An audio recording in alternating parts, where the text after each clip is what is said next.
Om Shanti 22 February 2025 प्रातः मुरली शिव भगवान मधुर महावाक्य।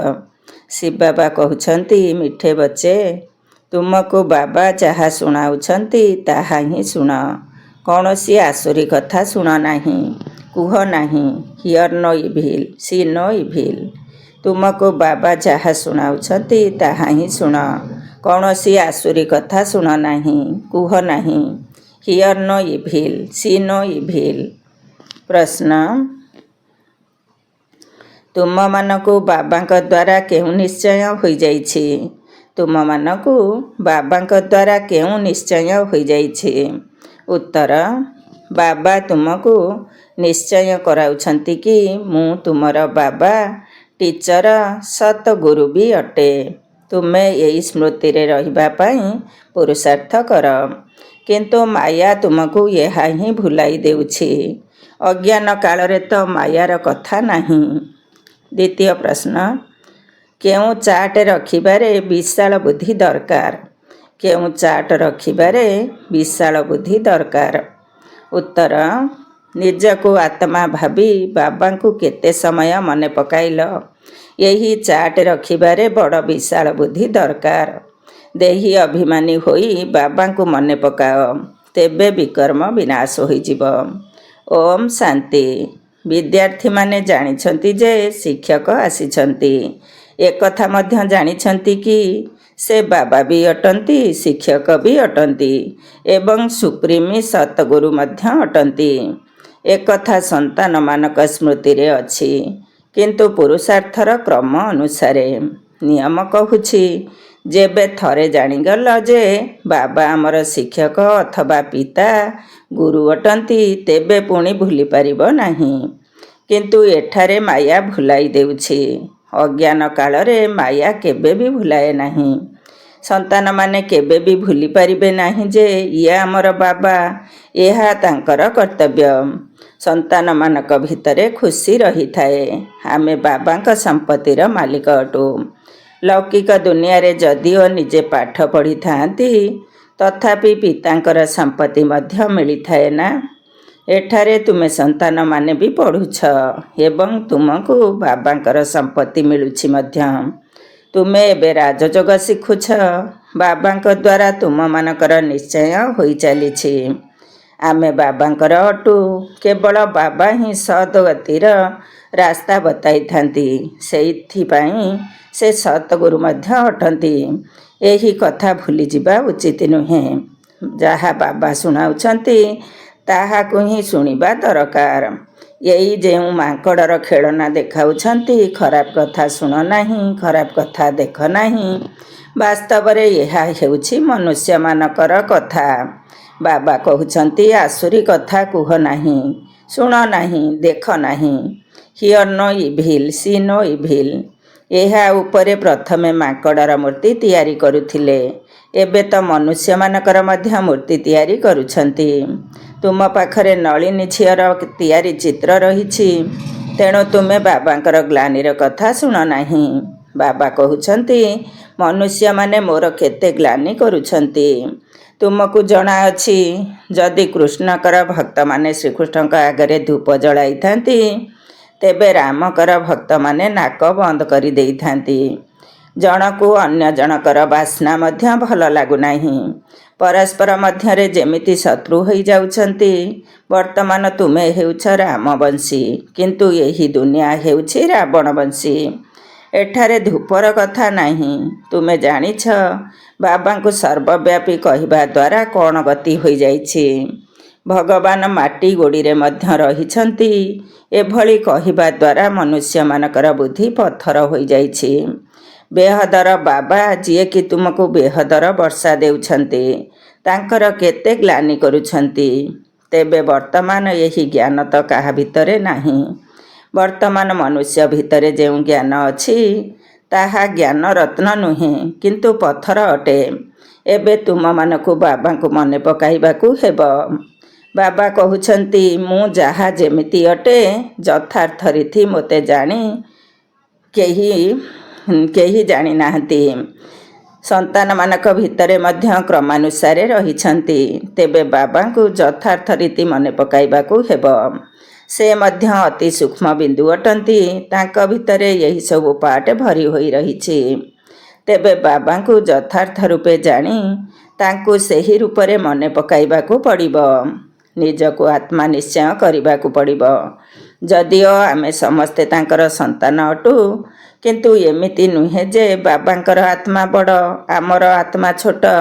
ନା, ଯଦିଓ ବାବା ନଲେଜଫୁଲ୍, କିନ୍ତୁ ଆତ୍ମା କିଛି ଛୋଟ ବଡ଼ ହୋଇପାରିବ ନାହିଁ।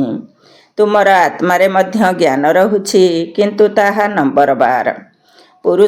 ସ୍କୁଲମାନଙ୍କରେ ମଧ୍ୟ ବିଦ୍ୟାର୍ଥୀମାନେ କର୍ମାନୁସାରେ ପାସ୍ ହୋଇଥାନ୍ତି ନା?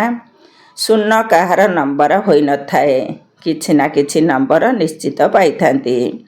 ବାବା କହୁଛନ୍ତି, ମୁଁ ତୁମକୁ ଯେଉଁ ଜ୍ଞାନ ଶୁଣାଉଛି, ଏହା ପ୍ରାୟ ଲୋପ ହୋଇଯାଉଛି। କିନ୍ତୁ ଚିତ୍ର ଅଛି, ଶାସ୍ତ୍ର ମଧ୍ୟ ରଚନା କରିଛନ୍ତି। ବାବା ତୁମ ଆତ୍ମାମାନଙ୍କୁ କହୁଛନ୍ତି, here no evil, C no evil. ଏହି ଆସୁରୀ ଦୁନିଆକୁ କାହିଁକି ଦେଖିବା? ଏହି ଛି ଛି ଦୁନିଆରୁ ଆଖି ବନ୍ଦ କରି ନେବାକୁ ହେବ। ବର୍ତ୍ତମାନ ଆତ୍ମାର ସ୍ମୃତି ଆସିଛି। ଏହା ହେଉଛି ପୁରୁଣା ଦୁନିଆ। ଏଥି ସହିତ କାହିଁକି କନେକ୍ସନ୍ ରଖିବା? ଆତ୍ମାର ସ୍ମୃତି ଆସିଛି ଯେ ଏହି ଦୁନିଆକୁ ଦେଖି ମଧ୍ୟ ଦେଖିବାର ନାହିଁ। ନିଜର ଶାନ୍ତିଧାମ ଏବଂ ସୁଖଧାମକୁ ମନେ ପକାଇବାକୁ ହେବ। ଆତ୍ମାକୁ ଜ୍ଞାନର ତୃତୀୟ ନେତ୍ର ମିଳିଛି। ତେଣୁ ଏସବୁ କଥାକୁ ସ୍ମରଣ କରିବାକୁ ପଡ଼ିବ।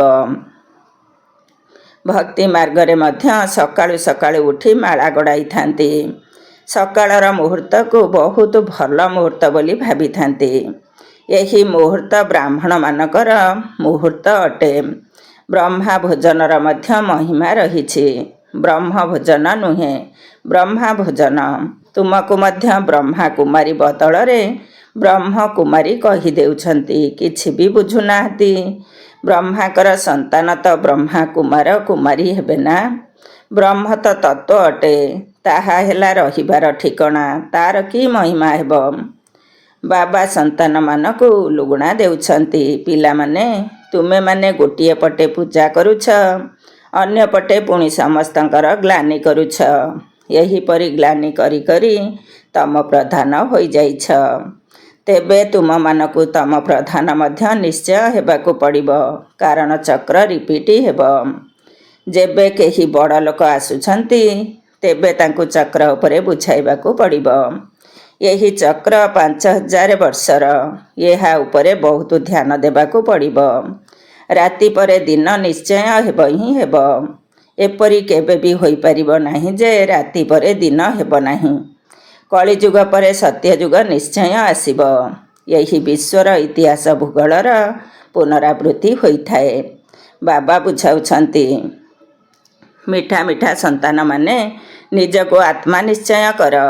ଆତ୍ମା ହିଁ ସବୁ କିଛି କରିଥାଏ। ଆତ୍ମା ହିଁ ପାଠ କରିଥାଏ।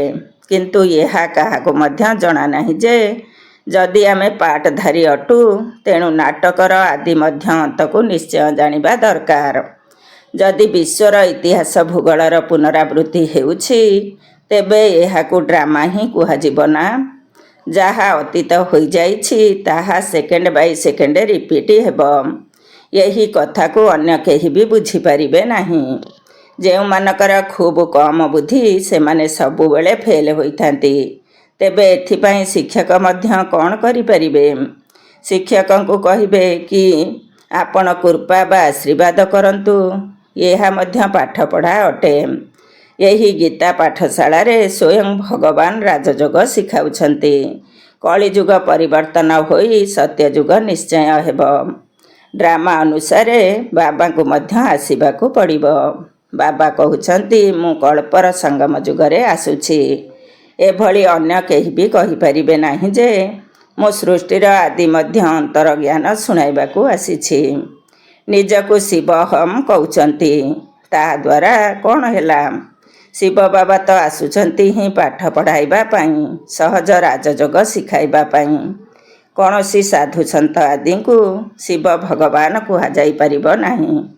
ଏମିତି ତ ବହୁତ ଅଛନ୍ତି, ଯେଉଁମାନେ କହୁଛନ୍ତି, ମୁଁ କୃଷ୍ଣ ଅଟେ, ଆମେ ଲକ୍ଷ୍ମୀ ନାରାୟଣ ଅଟୁ। ଏବେ ଦେଖ କେଉଁଠି ଶ୍ରୀକୃଷ୍ଣ ସତ୍ୟଯୁଗର ରାଜକୁମାର, କେଉଁଠି ଏହି କଳିଯୁଗୀ ପତିତ ମନୁଷ୍ୟ।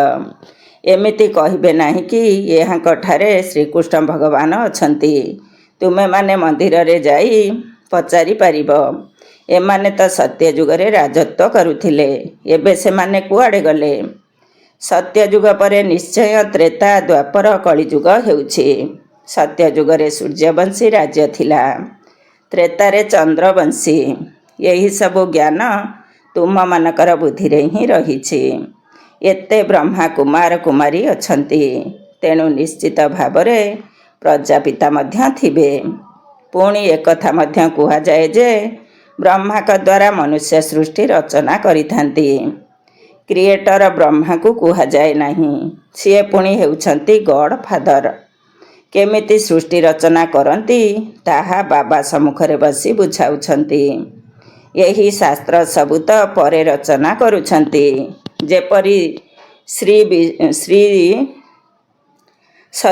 ଯେପରି ଯୀଶୁଖ୍ରୀଷ୍ଟ ଯାହା ବୁଝାଇଲେ ପରେ ତାହା ବାଇବେଲ ନାମରେ ନାମିତ ହେଲା, ଯାହାର ଗାୟନ ଏବେ ମଧ୍ୟ ହେଉଛି।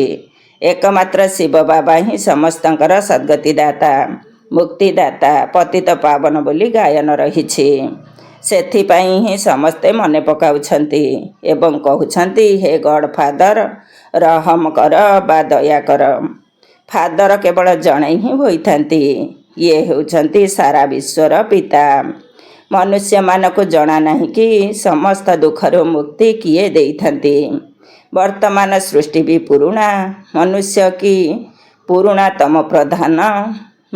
ବି ପୁରୁଣାତମ ପ୍ରଧାନ ଅଟନ୍ତି। ଏହା ହେଉଛି ଆଇରନ୍ ଏଜେଡ୍ ୱାର୍ଲଡ। ଏହିଠାରେ ହିଁ ସ୍ୱର୍ଣ୍ଣିମ ଦୁନିଆ ଥିଲା, ପୁଣି ଭବିଷ୍ୟତରେ ନିଶ୍ଚୟ ହେବ। ଏହି ପୁରୁଣା ଦୁନିଆ ବିନାଶ ହୋଇଯିବ, ବିଶ୍ୱଯୁଦ୍ଧ ହେବ, ଅନେକ ପ୍ରାକୃତିକ ବିପର୍ଯ୍ୟୟ ମଧ୍ୟ ହେଉଛି। ବର୍ତ୍ତମାନ ସମୟ ହିଁ ସେହି ସମୟ ଅଟେ ନା। ମନୁଷ୍ୟ ସୃଷ୍ଟି କେତେ ବୃଦ୍ଧି ହୋଇଯାଇଛି। ତୁମେ ତ କହିଚାଲିଛ ଭଗବାନ ଆସିଛନ୍ତି, ତୁମେ ସନ୍ତାନମାନେ ସମସ୍ତଙ୍କୁ ଚ୍ୟାଲେଞ୍ଜ ଦେଉଛ କି ବର୍ତ୍ତମାନ ବ୍ରହ୍ମାଙ୍କ ଦ୍ୱାରା ଆଦି ସନାତନ ଦେବୀ ଦେବତା ଧର୍ମର ସ୍ଥାପନା ହେଉଛି। ଡ୍ରାମା ଅନୁସାରେ ସବୁ ଶୁଣି ଚାଲିଛ, ଦୈବୀ ଗୁଣ ମଧ୍ୟ ଧାରଣ କରୁଛ। ତୁମେ ଜାଣିଛ ଆମ ଭିତରେ କିଛି ଗୁଣ ନଥିଲା। ନମ୍ବର 1 ଅବଗୁଣ ହେଉଛି କାମ ବିକାରର, ଯିଏକି ବହୁତ ହଇରାଣ କରୁଛି। ମାୟାର କୁସ୍ତି ଚାଲୁଛି, ନ ଚାହିଁଲେ ମଧ୍ୟ ମାୟାର ତୋଫାନ ତଳକୁ ଖସେଇ ଦେଉଛି। ଏବେ ସମସ୍ତେ ଆଇରନ୍ ଏଜେଡ୍ ଅଟନ୍ତି ନା? କଳା ମୁହଁ କରିଦେଉଛନ୍ତି, ଶ୍ୟାମଳ ମୁହଁ କୁହାଯିବ ନାହିଁ। ଶାସ୍ତ୍ରରେ ଅଛି, ଶ୍ରୀକୃଷ୍ଣଙ୍କୁ ସର୍ପ ଦଂଶନ କରିଲା, ତେଣୁ ଶ୍ୟାମଳ ହୋଇଗଲେ। ଇଜ୍ଜତ ରଖିବା ପାଇଁ ଶ୍ୟାମଳ ବୋଲି କହିଦେଇଛନ୍ତି। କଳା ମୁହଁ ଦେଖାଇଲେ ଇଜ୍ଜତ ଚାଲିଯିବ। ତେବେ ଦୂରଦେଶ ଅର୍ଥାତ୍ ନିରାକାରୀ ଦେଶରୁ ମୁସାଫିର ଶିବ ବାବା ଆସୁଛନ୍ତି। ଆଇରନ୍ ଏଜେଡ୍ ଦୁନିଆ କଳା ବା ପତିତ ଶରୀରରେ ଆସି ଏହାଙ୍କୁ ମଧ୍ୟ ଗୋରା ବା ପବିତ୍ର କରୁଛନ୍ତି। ଏବେ ବାବା କହୁଛନ୍ତି, ତୁମକୁ ପୁଣି ଶତପ୍ରଧାନ ହେବାକୁ ପଡ଼ିବ। ସେଥିପାଇଁ ମୋତେ ମନେ ପକାଅ, ତେବେ ବିକର୍ମ ବିନାଶ ହୋଇଯିବ ଏବଂ ତୁମେମାନେ ବିଷ୍ଣୁପୁରୀର ମାଲିକ ହୋଇଯିବ। ଏହି ଜ୍ଞାନର କଥାକୁ ବୁଝିବାକୁ ହେବ। ବାବା ରୂପ ବି ଅଟନ୍ତି ତ ବସନ୍ତ ବି ଅଟନ୍ତି, ଜ୍ୟୋତିର୍ମୟ ବିନ୍ଦୁ ରୂପ ଅଟନ୍ତି। ତାଙ୍କଠାରେ ଜ୍ଞାନ ମଧ୍ୟ ରହିଛି। ସିଏ ନାମ ରୂପରୁ ତ ଅଲଗା ନୁହନ୍ତି। ତାଙ୍କର ରୂପ କ'ଣ ଏହି ଦୁନିଆରେ କେହି ବି ଜାଣନ୍ତି ନାହିଁ। ବାବା ତୁମକୁ ବୁଝାଉଛନ୍ତି, ମୋତେ ମଧ୍ୟ ଆତ୍ମା କହୁଛନ୍ତି, କିନ୍ତୁ ସାଧାରଣ ଆତ୍ମା ନୁହେଁ, ପରମାତ୍ମା ବୋଲି କହୁଛନ୍ତି। ପରମଯୁକ୍ତ ଆତ୍ମା ଅର୍ଥାତ୍ ପରମାତ୍ମା କୁହାଯାଉଛି। ସେ ବାବା ବି ଅଟନ୍ତି ତ ଶିକ୍ଷକ ମଧ୍ୟ ଅଟନ୍ତି। ତାଙ୍କୁ ନଲେଜଫୁଲ୍ ମଧ୍ୟ କୁହାଯାଇଥାଏ। କିନ୍ତୁ ମନୁଷ୍ୟମାନେ ଭାବୁଛନ୍ତି ନଲେଜଫୁଲ୍ ଅର୍ଥାତ୍ ସମସ୍ତଙ୍କର ହୃଦୟକୁ ଜାଣିଲା ବାଲା। ଯଦି ପରମାତ୍ମା ସର୍ବବ୍ୟାପୀ ଅଟନ୍ତି, ତେବେ ସମସ୍ତେ ନଲେଜଫୁଲ୍ ହୋଇଗଲେ। ତେବେ ସେହି ଜଣକୁ ହିଁ କାହିଁକି କହୁଛନ୍ତି? ମନୁଷ୍ୟମାନଙ୍କର ବୁଦ୍ଧି କେତେ ତୁଚ୍ଛ ହୋଇଯାଇଛି, ଜ୍ଞାନଯୁକ୍ତ କଥାକୁ ବିଲକୁଲ ବୁଝିପାରୁନାହାନ୍ତି। ବାବା ଜ୍ଞାନ ଏବଂ ଭକ୍ତିର ପାର୍ଥକ୍ୟକୁ ବୁଝାଉଛନ୍ତି। ପ୍ରଥମେ ଜ୍ଞାନ ଦିନ, ସତ୍ୟଯୁଗ, ତ୍ରେତାଯୁଗ, ପୁଣି ଦ୍ୱାପର, କଳିଯୁଗ ରାତି। ଜ୍ଞାନ ଦ୍ୱାରା ସଦ୍ଗତି ହୋଇଥାଏ। ରାଜଯୋଗର ଜ୍ଞାନକୁ ହଟଯୋଗୀମାନେ ବୁଝିପାରିବେ ନାହିଁ। ଗୃହସ୍ଥୀମାନେ ମଧ୍ୟ ବୁଝାଇ ପାରିବେ ନାହିଁ, କାହିଁକି ନା ଅପବିତ୍ର ଅଟନ୍ତି। ତେବେ ରାଜଯୋଗ କିଏ ଶିଖାଇବେ?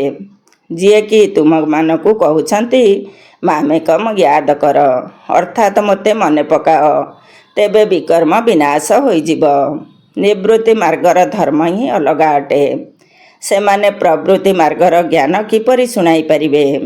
ଏଠାରେ ସମସ୍ତେ କହୁଛନ୍ତି ଗଡ୍ ଫାଦର ଇଜ୍ ଟ୍ରୁଥ୍, ଏକମାତ୍ର ବାବା ହିଁ ସତ୍ୟ ଶୁଣାଇଥାନ୍ତି। ଏବେ ଆତ୍ମାକୁ ବାବାଙ୍କର ସ୍ମୃତି ଆସିଛି, ସେଥିପାଇଁ ଆମେ ବାବାଙ୍କୁ ମନେ ପକାଉଛୁ ଏବଂ କହୁଛୁ ଯେ ଏଠାକୁ ଆସି ନରରୁ ନାରାୟଣ ହେବାର ସତ୍ୟ ସତ୍ୟ କଥା ଶୁଣାଅ। ତେଣୁ ମୁଁ ତୁମକୁ ଏବେ ସତ୍ୟ ନାରାୟଣଙ୍କର କଥା ଶୁଣାଉଛି ନା? ଆଗେ ତୁମେ ମିଥ୍ୟା କଥା ଶୁଣୁଥିଲ, ଏବେ ତୁମେ ସତ୍ୟ କଥା ଶୁଣୁଛ। ମିଥ୍ୟା କଥା ଶୁଣି ଶୁଣି କେହି ନାରାୟଣ ତ ହୋଇପାରିବେ ନାହିଁ, ତେବେ ତାକୁ ପୁଣି ସତ୍ୟ ନାରାୟଣଙ୍କର କଥା ବୋଲି କିପରି କୁହାଯାଇପାରିବ? ମନୁଷ୍ୟ କାହାକୁ ନରରୁ ନାରାୟଣ କରିପାରିବେ ନାହିଁ। ବାବା ହିଁ ସ୍ୱର୍ଗର ମାଲିକ କରୁଛନ୍ତି ଏବଂ ବାବା ଆସୁଛନ୍ତି ମଧ୍ୟ କେବଳ ଭାରତକୁ। କିନ୍ତୁ କେବେ ଆସୁଛନ୍ତି ଏକଥା କେହି ଜାଣିନାହାନ୍ତି। ଶିବ ଏବଂ ଶଙ୍କରଙ୍କୁ ଏକାଠି ମିଶାଇ ଏକ କାହାଣୀ କରିଦେଇଛନ୍ତି। ଶିବ ପୁରାଣ ମଧ୍ୟ ଅଛି। କହୁଛନ୍ତି ଗୀତା କୃଷ୍ଣଙ୍କର, ତେବେ ତ ଶିବ ପୁରାଣ ବଡ଼ ହୋଇଗଲା। ବାସ୍ତବ ଜ୍ଞାନ ଗୀତାରେ ଅଛି। ଭଗବାନ ଉବାଚ ମନ୍ମନା ଭବ। ଏହି ମନ୍ମନା ଭବର ଶବ୍ଦ ଗୀତା ଶାସ୍ତ୍ର ବ୍ୟତୀତ ଅନ୍ୟ କୌଣସି ଶାସ୍ତ୍ରରେ ନାହିଁ। ଗାୟନ ମଧ୍ୟ କରାଯାଏ। ସର୍ବଶାସ୍ତ୍ରମୟୀ ଶିରୋମଣି ଗୀତା।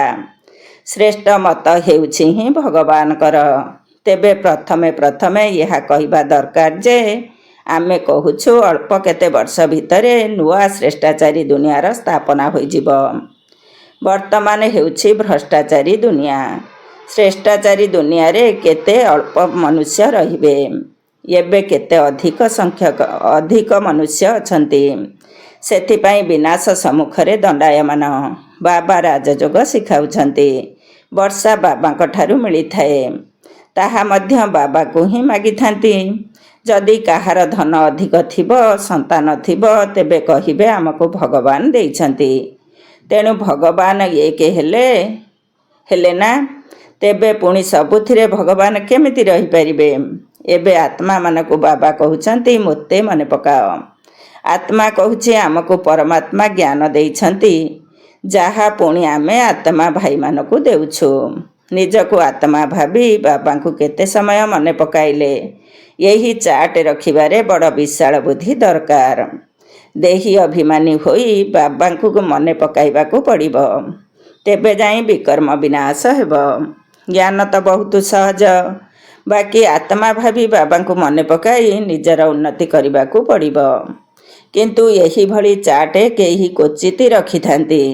ଦେହୀ ଅଭିମାନୀ ହୋଇ ବାବାଙ୍କର ସ୍ମୃତିରେ ରହିଲେ କେବେ ବି କାହାକୁ ଦୁଃଖ ଦେଇପାରିବ ନାହିଁ।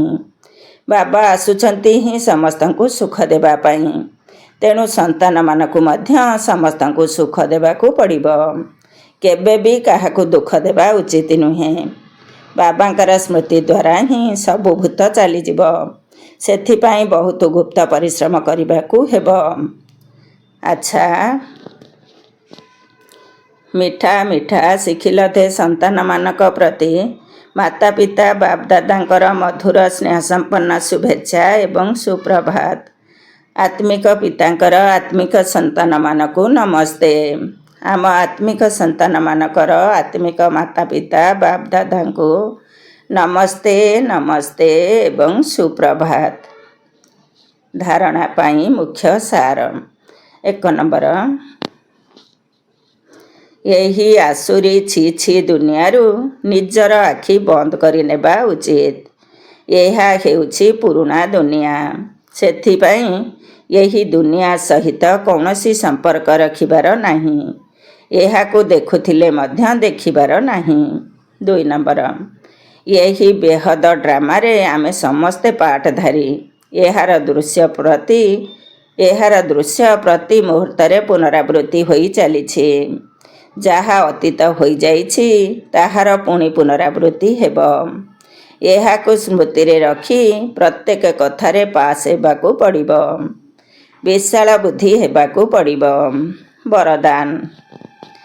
ରିଅଲ୍ଟି ଅର୍ଥାତ୍ ବାସ୍ତବିକତା ଦ୍ୱାରା ରୟାଲ୍ଟି ଅର୍ଥାତ୍ ରାଜକୀୟତାର ପ୍ରତ୍ୟକ୍ଷ ରୂପ ଦେଖାଉଥିବା ସାକ୍ଷାତକାର ମୂରତ ଭବ।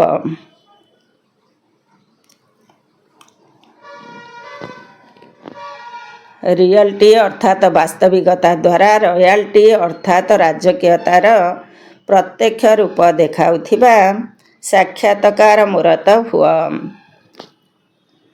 ଏବେ ଏଭଳି ସମୟ ଆସିବାକୁ ଯାଉଛି ଯାହାକି ପ୍ରତ୍ୟେକ ବ୍ରାହ୍ମଣ ଆତ୍ମା ପ୍ରତ୍ୟକ୍ଷ ରୂପରେ ନିଜର ରିଅଲ୍ଟି ଦ୍ୱାରା ରୟାଲ୍ଟିର ସାକ୍ଷାତକାର କରାଇବେ।